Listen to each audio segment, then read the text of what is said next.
কৃষ্ণ সেবায় লেগে থেকো, দেখো যেন তোমরা ঢুলে পড়ো না। কৃষ্ণ সেবায় মতি দিও,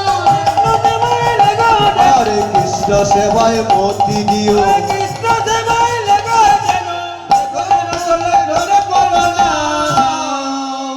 মাগো যদিও বিশেষ কিছু রাত্রি হয়নি, তাই না মা? আপনাদের কারো ঘুম আসছে নাকি? ওই দিদি বলছে কি বলে, কোন একটাই বাজলো না, আমি তো একটার আগে ঘুমাই না, তাই না? এখন সময়টাই যুগটাই এমন হয়েছে মা, এত অনিয়মে আমরা চলছি না, কি আর বলবো, মানে একটার আগে আমাদের ঘুমই আসে না, কখনো কখনো 3টাও বেজে যায়। কত অনিয়ম, তাই না মা? না, এরকম করলে তো চলবে না, তাহলে সময়ের মধ্যে খাওয়া দাওয়া করে শুতে হবে, তাই তো?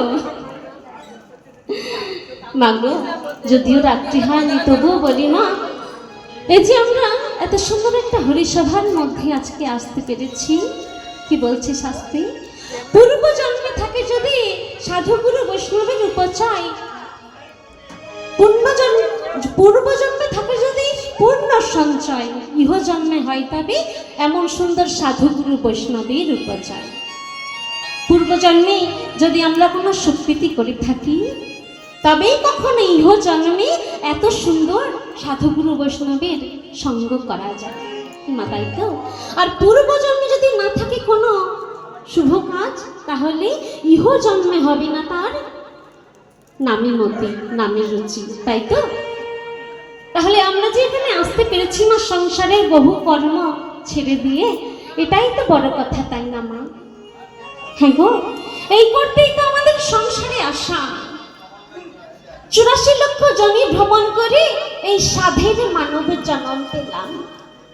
যেদিন আমরা মাতৃ জঠরে ছিলাম, হেড মুন্ডে ঊর্ধ্ব পদে, তখন মায়ের গর্ভের ভেতরে বিষ্ঠার গন্ধ আর কৃমি কীটের দংশন সহ্য করতে না পেরে কেঁদে কেঁদে গোবিন্দকে ডেকেছিলাম, ডেকে বলেছিলাম, হে প্রভু, হে দয়াময়, হে অন্তরে জামি, তুমি আমাদের পার করে দাও, আমরা যে আর সহ্য করতে পারছি না প্রভু।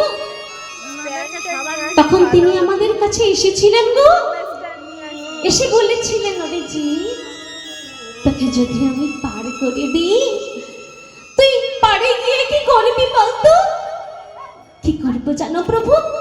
তোমার নাম করব, তোমার ধ্যান করব, তোমার সেবা করব, তোমার পূজা করব, তোমার ধাম পরিক্রম করব।